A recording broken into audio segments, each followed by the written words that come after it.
Welcome back, everybody, to the Board NBA YouTube channel, where we go live every weekday with Pips to hear his best NBA bets and go through some basketball discussion. The YouTube channel is one subscriber away from 500. So if you're watching and enjoying the YouTube content, please make sure you have, first of all, smash that like button, and second of all, subscribe for more content like this. Again, 5 times a week. And then if you guys are watching on Twitter, please make sure you're following over there. And you can follow at the Board NBA for more for all the updates on the show. So, first of all, as always, let's go into the recap of yesterday's picks. So, it was a massive slate yesterday.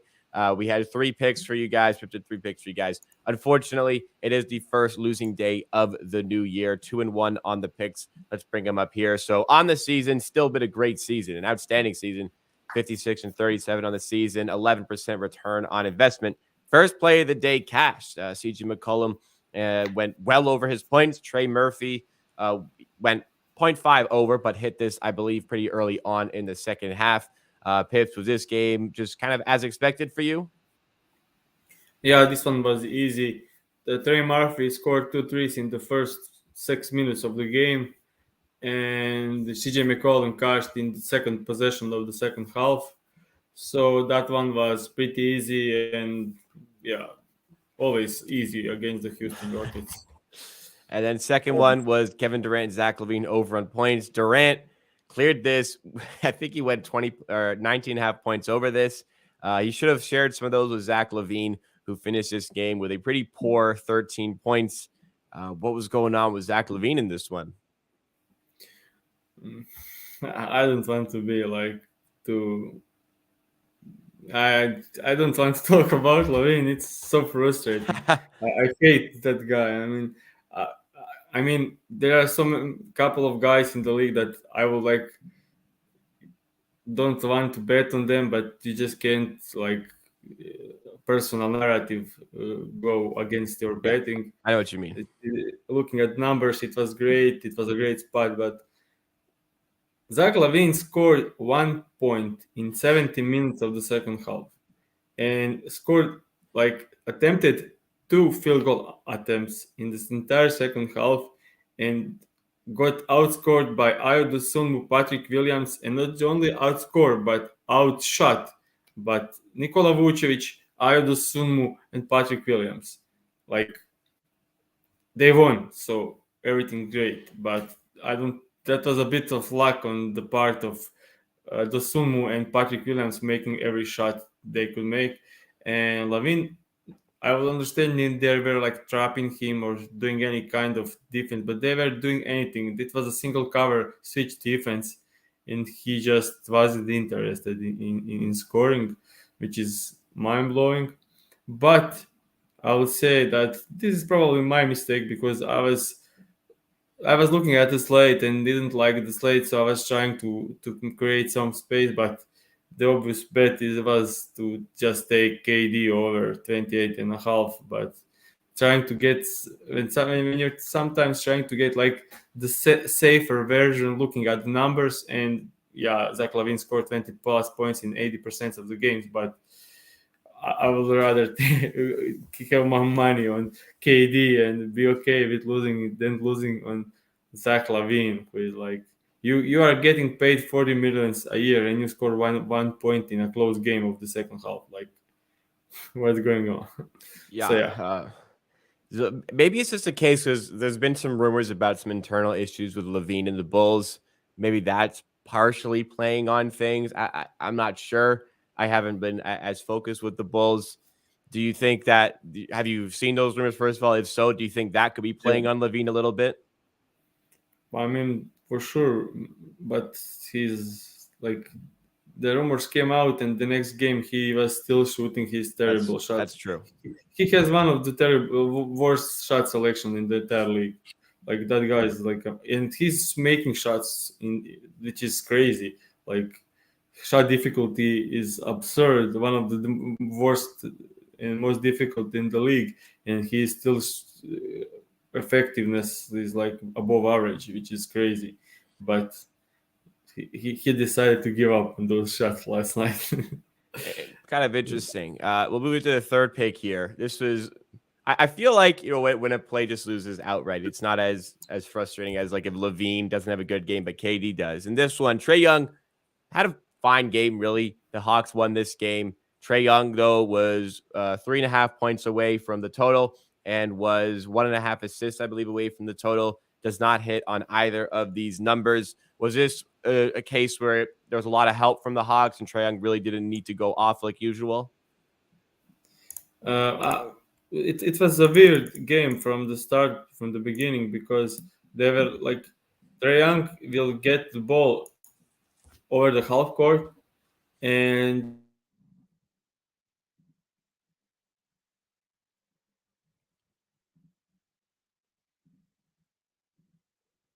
I think he's frozen. Okay. sorry for lost connection Okay. Yeah. Start over from. for a second. So he will just is everything working now? Yeah, you're all good. You could start from the beginning of Trae Young. That's where you cut out.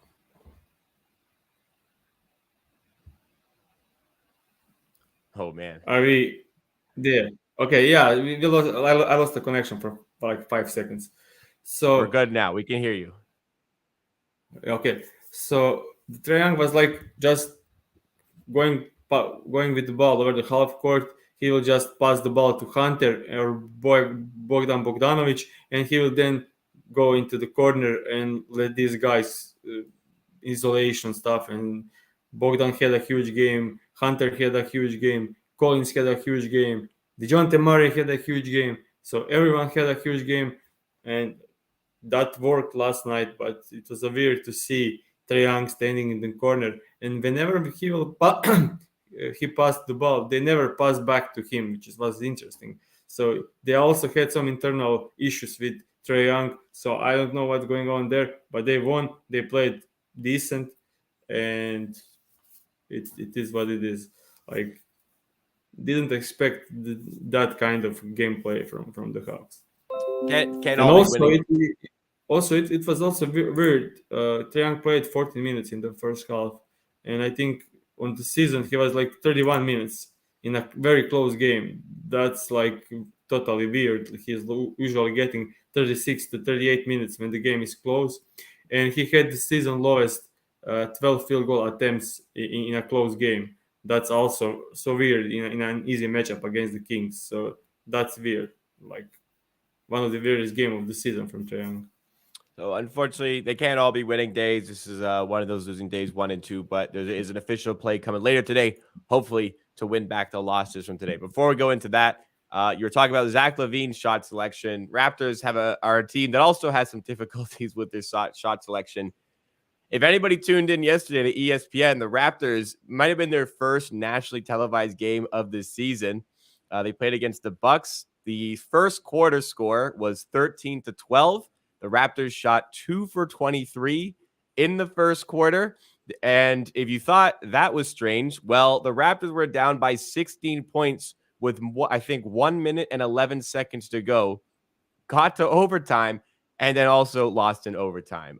This has compounded many of the issues for the Raptors this season. I myself, a Raptors fan, am very in tune with this. They're 16-22. Their offense has been dreadful pretty much all season. Their defense has been dreadful since the start of December. And when your offense and your defense are both bad, your team kind of stinks. And that's where the Raptors are at the moment. I'm obviously very in tune with this, but Pips, have you been watching any of the Raptors this season? If so, what were your expectations for them coming into this season? And what do you think is the source of the struggles overall with the team? So I'll just start from the last night game, which was very interesting. I was sending to my friends like update every 2 minutes, like, and I have one screenshot in front of me right now, and that was 18 minutes into the game, like 6 minutes into the second quarter. The Raptors were shooting 4 from 36. I So they remember. made 4 field goals in 18 minutes. And I actually watched the game, and like Gary Trent Jr. and Fred VanVleet's shot selection in that game was mind blowing, especially in the first couple of like minutes. Like I remember that Fred VanVleet three when he was just I didn't hit the rim, like it was like, It was and it was that was 7-0 like, at that point. and he Yeah, just and walked it up and was like shot it. 5 seconds into the shot clock, and he just bricked it, like pull up three, like 10 meters from the rim, and it was like half meter away from the rim. Like, and I was like, what's going on here? Like, why did you do that? On And national then, TV, no less. yeah, and I don't know, you probably remember, but I also catched up some overtime stuff, and I saw like the corner three, like to win the game, Yeah, Grayson Allen. and I was like, Fred, what are you doing here?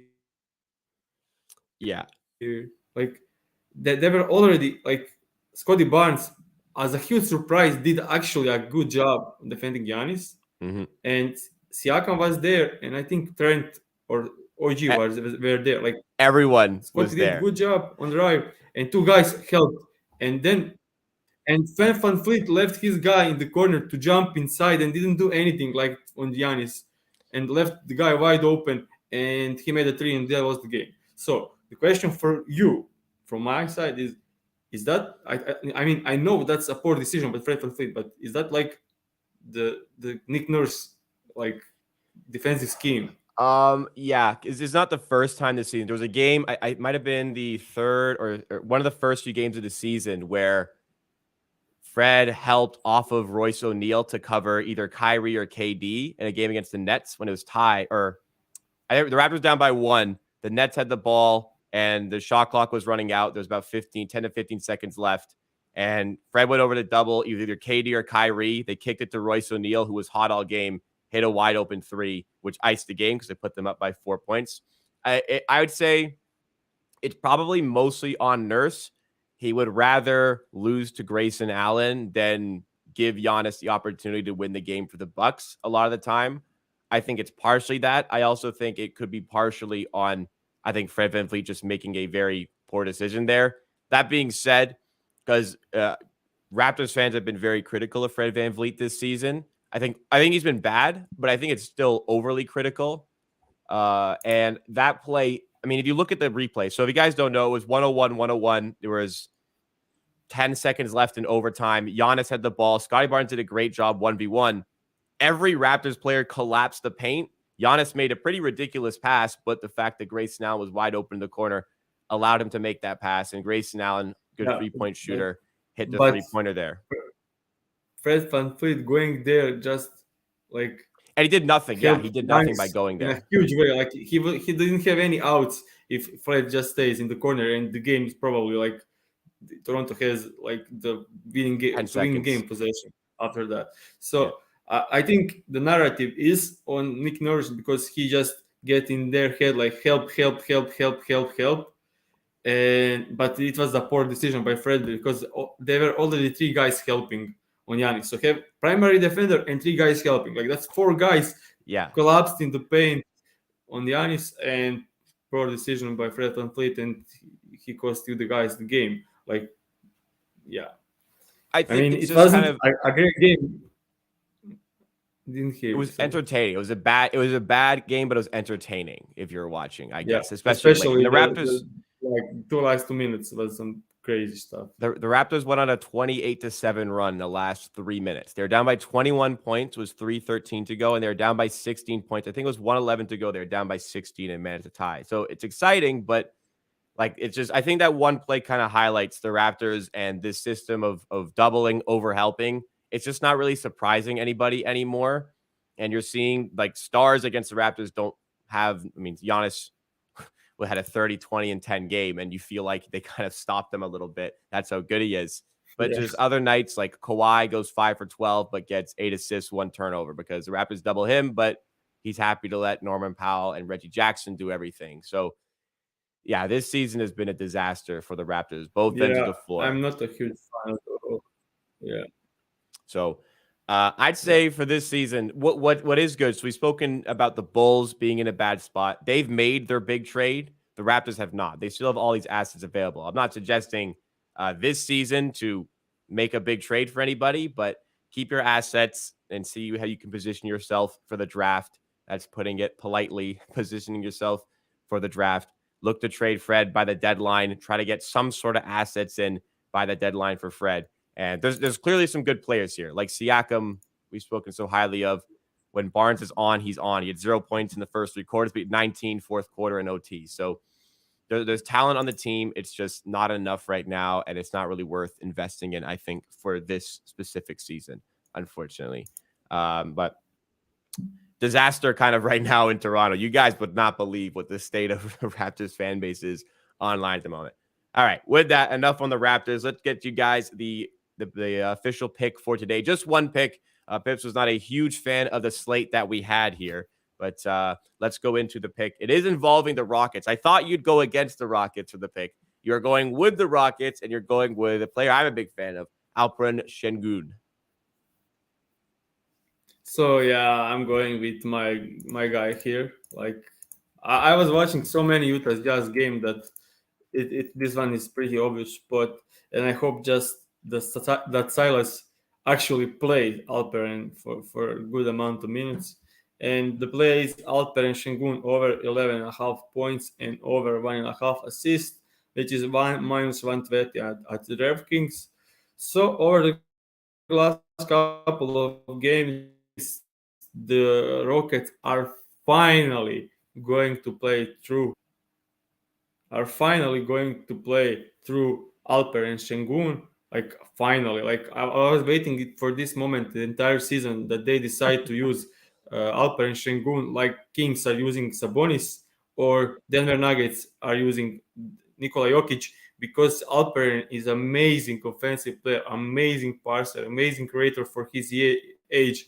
Like he's only 20 years old. Like that's pretty amazing, and his post-ups game is amazing. And yeah, I just finally enjoy watching some Rockets offense. And over the last couple of games, he had 6, 7, 6, 2, 5, 5 assists, which is a huge change from the earlier in the season. His potential assists went from 4 potential assists a game to 7 potential assists a game because they decided to play through him more.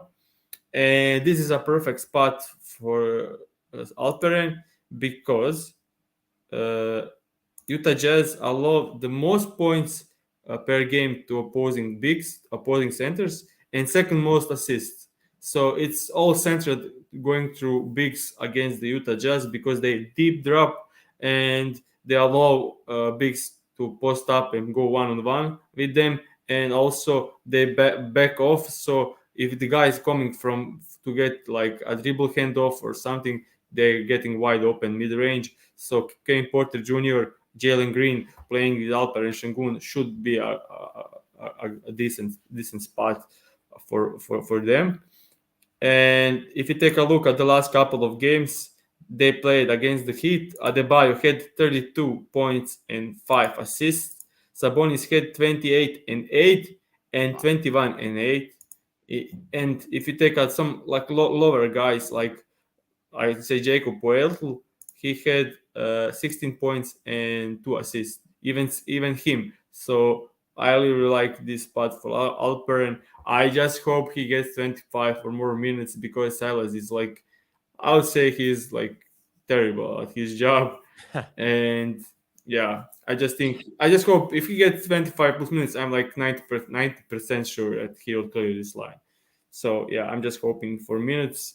Utah Jazz, I think Houston Rockets can stay in the game at home, and yeah, this is the best spot for me. The other side, why I didn't choose anyone from the Utah Jazz, because the lines are super inflated. We have 26.5 points for Lowry, Markkanen, and as a matter, it still looks like an over, but it's a huge line, and they had some easy schedule over the last couple of games, so it was like 10 games of positive matchup for Lowry, and of course his number will go sky high. This is another positive matchup, but I don't think taking 26.5 is a good decision, especially if he will go against Jabari, who is Rockets' best defender. And yeah, I decided to stay away this time. So a lot of my work on my channel, it goes into the draft, and the Raptors had a pretty good draft pick that year. They ended up getting Barnes, but Şengün was a guy I had a vested interest in because I was a massive fan of his from his days at Besiktas playing in Turkey. One of the concerns coming into that draft was his defense.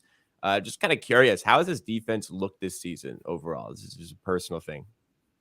I'll say, like, if I need to rate it for like from 1 to 10, I will give him a 3. So Okay, so they not great. that I will say it's more down to the Hawks defensive scheme, which is playing Alperen Şengün in a deep drop when he's slow, and I mean, like, he's just getting killed by the quicker guys. They just overrun him and make a layup. But he had some decent flashes on switches, and he had some good games. Like last night against Jonas, he was doing decent job. He was contesting everything. He wasn't fouling. Jonas had below average game, and that's huge. I mean, when he can against that kind of big guy can stay in front of him and let him shoot over him, which he was doing great. That's awesome. But and also it helps to have Jabari Smith on your side. But Kevin Porter Jr. and Jalen Green as your point of attack defenders doesn't help at all. So if he had some decent point of attack defender and then playing in a drop, I think he could be decent. I think he's like at the Jokic level in the like second or third season, and he's only 20 years old. And Yep. when you are that young and playing in Europe, coming from Europe, it's different rules here. And like the 3 seconds defensive, 3 defensive seconds is like huge for a guy like Alperen who is super slow. So yeah, I think he can get to the point that he's average there in the next couple of years, and his offensive game is like, I'll say, like it's more like Sabonis and Jokic than when we just take a moment and go back when Jokic was 20 and Sabonis was 20. I'll say Alperen is on their level for sure. I think that's a good point. You got to consider his age, and even with his age, like when he was playing, like in Turkey, you saw that a post-up machine just does. You can see the amount of work he puts into his post-up moves, his high post passing, which I think is something they kind of underutilized there. You kind of alluded to Nikola Jokic in that spot, so. Going with him in the same game parlay, we hope to see some of those best offensive traits really showcase themselves today. Let's recap the pick for you guys. We have Alperen Şengün over 11.5 points and over 1.5 assists. That is minus 120 at DraftKings. And that will also wrap up the show for today. Thank you guys so much for tuning in on this episode on the Board NBA YouTube channel. Please make sure you are subscribed. Hopefully we hit 500, but we were one away at the start of the show from 500 subscribers. So get subscribed, get on board with the Board NBA. And we do a show like this every weekday for you guys to check out. Follow us on Twitter at the Board NBA as well. And check out the hammer.bet for all of your sports betting needs. We'll see you again next time tomorrow for more from myself and Pips.